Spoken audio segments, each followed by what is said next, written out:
નમસ્કાર, આપનું સ્વાગત છે ગુજરાત નોવા ચેનલ ઉપર અને હું છું આપની સાથે પત્રકાર કાજલ સુવા. કેમેરામેનને વિનંતી કરું કે પાછળનું એક આ દ્રશ્ય બતાવવામાં આવે. પાછળ આપ જોઈ શકો છો કે ઉપવાસ ઉપર બેઠેલા આ બધા જ લોકો, જેમાં સાધુ સંતો પણ છે, ખેડૂત આગેવાનો પણ છે અને ખાસ કરીને જેતપર ગામમાં હજુ આંદોલનનો જુસ્સો, આંદોલનનું પાર્ટ 2 યથાવત છે. ત્યારે 225 જેટલા ગામોનું સમર્થન જેતપર ગામને મળ્યું છે. એક પત્રકાર તરીકે હંમેશા ખેડૂતોના પ્રશ્નને વાચા આપવાની કોશિશ કરી છે. આજે જેતપર ગામે લગભગ 2 દિવસે હું જેતપરમાં આવું છું. આજે ફરીથી જ્યારે જેતપર આવી તો મોટી સંખ્યામાં તમે દિવસ દરમિયાનનો માહોલ જોઈ શકો છો. બહેનો અહીંયા ઉપસ્થિત છે, ભાઈઓ, ખેડૂત ભાઈઓ ઉપસ્થિત છે. ગામો ગામથી બસો લઈને ખેડૂત મહિલાઓ જે છે ત્યાં ઉપવાસ છાવણીની મુલાકાત લેવા આવી રહી છે. અહીંયા બેઠેલા લોકોનો જુસ્સો વધારવામાં આવી રહ્યો છે. ત્યારે મારી સાથે ભાઈ ઉપસ્થિત છે જે સેવાકીય પ્રવૃત્તિઓ સાથે જોડાયેલા છે, પાંજરાપોળની પ્રવૃત્તિ સાથે જોડાયેલા છે, સાથે સાથે સમૂહ લગ્નનું આયોજન જે કરવામાં આવતું હોય એવા સેવાકીય અનેક કામો કરે છે. એમની પાસેથી જ એમનો પરિચય લઈએ. શું નામ છે આપનું? મારું નામ છે મનુભાઈ કૈલા. મોરબી જિલ્લા સમૂહ લગ્ન સમિતિના પ્રમુખ તરીકેની જવાબદારી છે અને ખાસ કરીને ખેડૂતના પ્રશ્નો માટે ખૂબ મેં મહેનત કરેલી છે ભૂતકાળમાં. અને આ એક પ્રશ્ન સંવેદનશીલ છે ખેડૂત માટે અને ખેડૂતની માયામૂડીનો પ્રશ્ન આખો છે બેન. આ જે થાંભલા નાખે છે, વાયર દોડાવે છે ને બેન, એ કેટલી નુકસાની કરે છે એનો સૂક્ષ્મ આંકડો તમને આપી દઉં. જે થાંભલો જે ખેતરમાંથી પસાર થાય છે એનું ખેતરના 5-7 લાખ રૂપિયામાં બજાર કિંમત 25 લાખ રૂપિયા છે. 7 લાખ રૂપિયામાં થાંભલાવાળું ખેતર વેચાતું નથી. બાજુનું જ ખેતર છે ને 25 લાખ રૂપિયા વેચાય છે. આટલી બધી નુકસાની. અત્યારે આપણી વચ્ચે સિદ્ધસર મંદિરના ઉપપ્રમુખ શ્રી જગદીશભાઈ કોટડિયા. કેટલા બધા અલગ અલગ ગામોના ખેડૂતો આ ઉપવાસ છાવણીની મુલાકાત લઈ રહ્યા છે, આગેવાનો, મંદિરના ટ્રસ્ટીઓ અને અહીં ફરીથી એક મહેમાન પધારેલા છે. કેમેરામેનને વિનંતી કરું કે આ દ્રશ્ય બતાવવામાં આવે. સિદ્ધસર મંદિર છે ત્યાંથી તેઓ પધારેલા છે અને મોટી સંખ્યામાં ખેડૂતો આપણી સાથે જે ઉપસ્થિત છે એમની સાથે આપણે વાતચીતનો દોર આગળ વધારીએ. તમે જે હમણાં વાત કરી રહ્યા હતા કે ખેડૂતના કામો અનેક કરેલા છે અને ખેડૂતો સાથે સંકળાયેલો છું, અત્યારે જે આંદોલનની સ્થિતિ જોઈ રહ્યા છો, જગતના તાતની હાલત, શું જોઉં છો તમે? આપણે છે ને આજે આંદોલન ચાલી રહ્યું છે એ પાયામાં ખેડૂતોની વેદના છે બેન. એ ખેતરની અંદર જે થાંભલો પસાર થાય છે ને, એક થાંભલો એ વળતર આપે છે ને, એની તુલનામાં ખેડૂતને બહુ મોટી નુકસાની જાય છે, આજીવન નુકસાની જાય છે. બાજુના ખેતરના 25 લાખ ઉપજે છે, એના ખેતરનો એક ભાગ જુદો હોય એના 25 લાખ ઉપજે છે. આ ખેતર લેવાવાળું કોઈ નથી, એના 5-7 લાખ રૂપિયા એના ઉપજે. એટલે એક ખેતરની અંદર એક થાંભલો પસાર થાય છે ત્યારે ખેડૂતોને 20-25 જેવી કિંમતની, બજાર કિંમતની પ્રમાણમાં નુકસાની જાય છે. અને બીજા નંબરમાં લાંબા ગાળાની નુકસાની જાય છે કે એની નીચે જે ક્રોપ થાય છે એને પણ એટલું વળતર નથી મળતું. બીજા નંબરમાં ખેતીવાડી કરવામાં સુગમ નથી રહેતું. એટલે ખેડૂત એટલે નાનામાં નાનો માણસ છે, આ જગતનો નાનામાં નાનો માણસ છે. એની પાસે આ એક મિલકત હોય છે, એમાં એક જ ખેતર હોય છે ખેડૂતનું, એની મીવડી ધોવાઈ જાય છે. એટલે આજે આ આંદોલન છે ને એ અંદર હૃદયની વેદનાનું આંદોલન છે. આ સરકારને સમજવું પડે. ખેડૂત કોઈ મિલકતવાળો માણસ નથી, એનું ખેતરને આજીવિકાનું સાધન છે. એમાંથી જે મેળવે છે એ આ થાંભલો એને લાંબા ગાળાની નુકસાની આપી જાય છે. અને આ જેટલા થાંભલા નીકળે છે એમાં ખાસ કરીને તો અમારે કહીએ ને તો આ ઝોન એવો છે, માળિયાથી વચ્ચે હળવદ વચ્ચેનો ઝોન, એમાંય અમારો આ ઝોન છે 5-10 ગામનો. એ ઝોનની અંદરથી દરેક લાઈનો પસાર થવાની, ભવિષ્યમાં ઘણી બધી લાઈનો અહીંયાથી જ પસાર થવાની છે. કારણ કે લોકેશન, દરિયાઈ લોકેશન છે ને, સુટેબલ આખા ગુજરાતમાં લઈ જવા હોય તો થાંભલા આ 10 કિલોમીટર રેન્જમાંથી જ પસાર થવું પડશે. એટલે અડધા કિલોમીટર એક લાઈન આવનારા દિવસમાં પસાર થવાની. અને એ જે એક મૂડી અમારી ધોવાઈ જવાની છે, અમારી મિલકત ધોવાઈ જવાની, એની આ વેદના છે એમ. અને અતિ વેદના છે એમ. સરકારના કારણે અમે ધ્યાન દોરવા માંગી છીએ, કાં એને પૂરતું વળતર આપો એમ, બરાબર છે. અને બીજી કોઈ એવું પેકેજ ડિક્લેર કરે કે એને ફાયદો થાય. બાકી એક નાના માણાની 10 વીઘાની જમીન છે, એની અંદર 2 થાંભલા આવી ગયા એટલે મૂડી વિનાનો થઈ ગયો છે. એ નથી વેચી શકતો, મિલકત લેવાવાળું કોઈ નથી એમ. મોટા મોટી સમસ્યા છે, ખેતરની લેવાવાળું કોઈ નહીં નીકળે. અને બાજુનું ખેતર 25 લાખ વેચાતું, 5 લાખમાં નથી વેચાવાનું. આ મોટી સમસ્યા અમારી આ છે. અને અમે એ લોકેશનમાં જીવી રહ્યા છીએ કે અહીંથી ભવિષ્યમાં બીજી 10 લાઈનો નીકળવાની છે. તો 10 લાઈન જે માલે તુજાર માણસો કામ કરે છે એના પાસે અબજો રૂપિયા છે, એમાંથી એને પૈસા મળવાના છે. શા માટે નાના પેકેજ દઈને અમને રાજી કરી દે છે ખેડૂતને? ક્યારેક ક્યારેક તો એવું સારું બને છે કે એનો જે માણસ નોમિનેટ કરેલો માણસ હોય છે એ પેલા ખેડૂતને જઈને એમ કે ચાલો હું તમને 5 લાખ રૂપિયા આપી દઉં, બરાબર છે. પછી આગળ જતા જતા એ 5 ના 7 કરે છે, 7 ના 10 કરે છે, પણ એની વેલ્યુ આખા ખેતરની 50-60 લાખ 1 કરોડ રૂપિયા ડૂબી જાય છે. એ સોલ્યુશન કોણ કરી દે તમને? આ વેદના ખેડૂતને અહીંયા પલોઠી વાળીને બેઠા છીએ, એને પાછળની વેદના છે અમારી, કે ખોટી વાત છે. એટલે આ ફલક ઉપરથી આપના માધ્યમ દ્વારા હું સરકારને કહેવા માંગુ છું, વીજ કંપની જે પસાર કરી તમારે તો અબજો રૂપિયામાંથી પેદા થવાના છે. એક એક ખેડૂતના એક એક ખેતરને બચાવી દો ને ભાઈ સાહેબ. તમારે તો આમાંથી જ કમાવાના છે ને, કે અમને દઈ દેવાના છે, અમારું ખેતર જાય છે. એ અસલ વેદના તો મારી એ છે. બાકી વિકાસને કોઈ રોકી શકવાના નથી અમે, પણ વિકાસ કરતા માણસો છે જે અબજોપતિ નો ઉદ્યોગપતિ છે, એને ભવિષ્યમાં મોટા પૈસા કમાવાના છે. તો આ માટે નાના નાના ખેડૂતોને પ્રસાદી રૂપે થોડાક વધારે પૈસા આપવા જોઈએ કે ના આપવા જોઈએ? દરિયામાંથી એક ડોલ પાણી કાઢી લઈએ તો શું દરિયામાંથી એક ડોલ પાણી કાઢી લે જેવું છે એની પાસે. અને એ તો વિશ્વ લેવલના કંપનીઓ છે.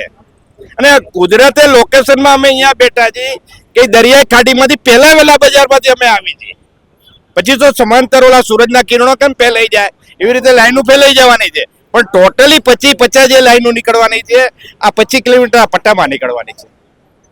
એટલે મોટી સમસ્યા અમારા માટે, આ લોકેશનના ખેડૂત માટે મોટી સમસ્યા છે. એટલે અમે આ વેદનાના શબ્દો કહીએ છીએ અમારા. અને એ વેદના સમજો તો જે કઈ લાઈન નાખતા માણસો છે, જે ઉદ્યોગપતિ મિત્રો છે, જે કઈ આ વિકાસના કામમાં જોડાયેલા છે, એને સંવેદનાથી જોવાનું હોય છે ખેડૂતને. અને આને કદાચ થોડુંક વધારે પેકેજ આપીને પૈસા આપે તો એનું કઈ ઘટી નથી જવાનું, બરાબર છે. એટલે આ અમારી વાત છે ને સરવાળામાં નથી, અમારી વેદના ગુણાકારમાં છે.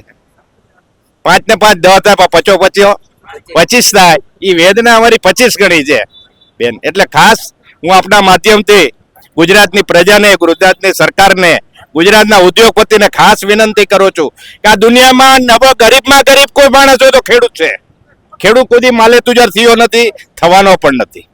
એટલે ખાસ એની મિલકત જે ઉપર હડપ નાખે છે અથવા તો દાદાગીરી કરે છે, ક્યારેક ક્યારેક તો વેદના થાય છે કે દાદાગીરી કરે છે. એટલે એ દાદાગીરીનો દુઃખ છે પાછું વધારે પડતું તો. એટલે ખાસ આ માધ્યમથી બધાને કહેવા માંગુ છું, આ અમારા ખેડૂતની વેદનાને, અમારી લાગણીને બધા આત્મસાત કરજો. સરકારમાં બેઠેલા માણસો, બીજા પ્રતિનિધિઓ, ઉદ્યોગપતિઓ. એટલે ખાસ વિનંતી કે આ અમારો અવાજ તમારા માધ્યમથી અમારો અવાજ પહોંચે એવી નર્મ વિનંતી છે, નર્મ અમારો પ્રયાસ છે.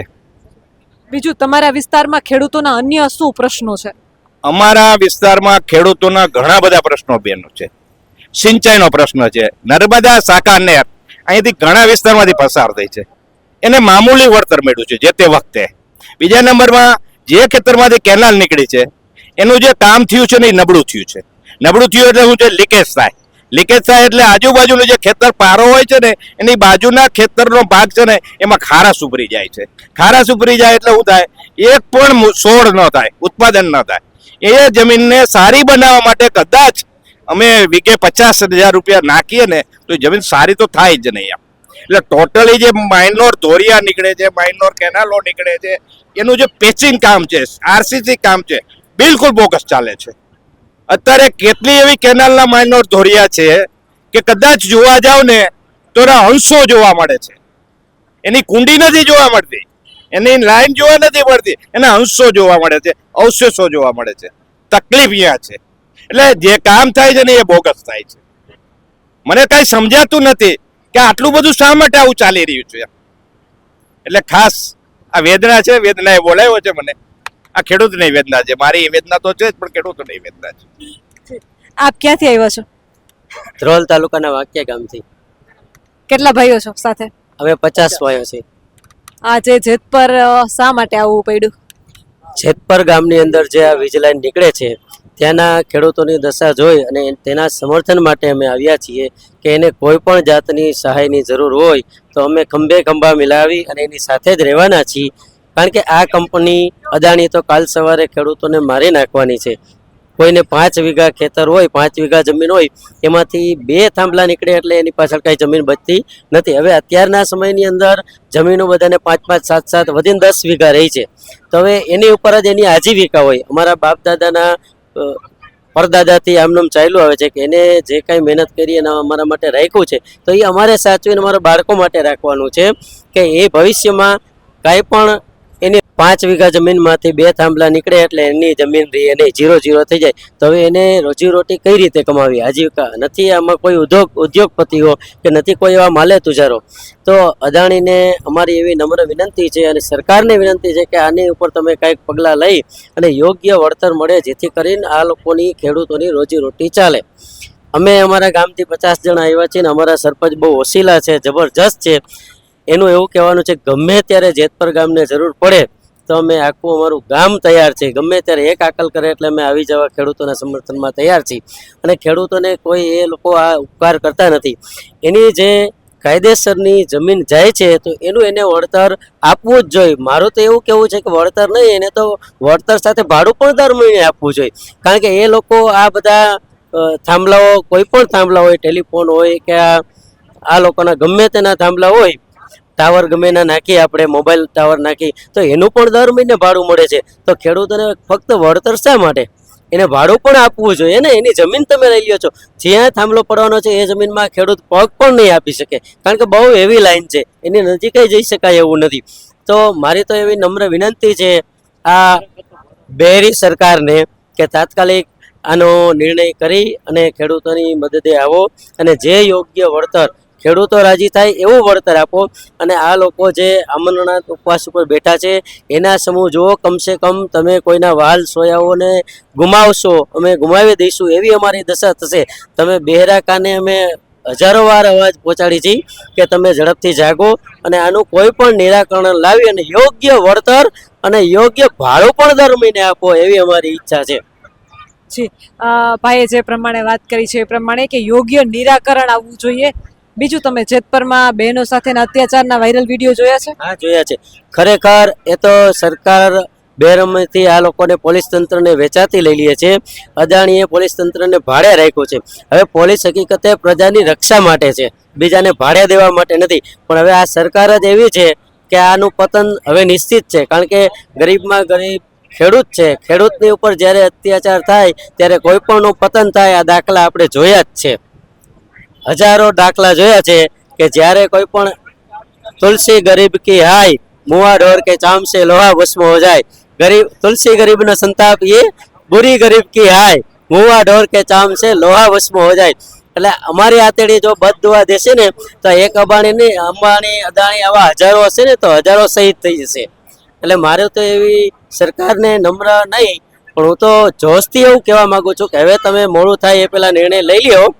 એને સરકારને હાથ જોડવાની કોઈ જરૂર જ નથી કારણ કે આપણું છે ને આપણે માગી છીએ ને હાથ શેના માટે જોડવાનો હોય કઈ દાન લેવું હોય તો હાથ જોડવાનો હોય આ તો આપણી જમીન છે આપણી જમીનનું આપણે યોગ્ય વળતર લેવાનું છે એમાં હાથ જોડવાનું હોય બાપ થઈને જ લેવાનું હોય ખેડૂતો આપ સાંભળી રહ્યા છો કે અનેક જગ્યાએથી ખેડૂતો વારે આવી રહ્યા છે મદદ માટે આવી રહ્યા છે એકતા દેખાડી રહ્યા છે હવે જોવાનું એ રહ્યું કે સરકાર ક્યારે ખેડૂતોનું સાંભળે સરકારના પેટનું પાણી ક્યારે હલે એ જોવાનું રહ્યું આના વિશે તમારું શું કહેવું છે તમારા મંતવ્યો કમેન્ટ કરીને જરૂરથી જણાવજો કેમેરામેન રાજ પરમાર સાથે હું પત્રકાર કાજલ છું આપ જોઈ રહ્યા હતા ગુજરાતનો અવાજ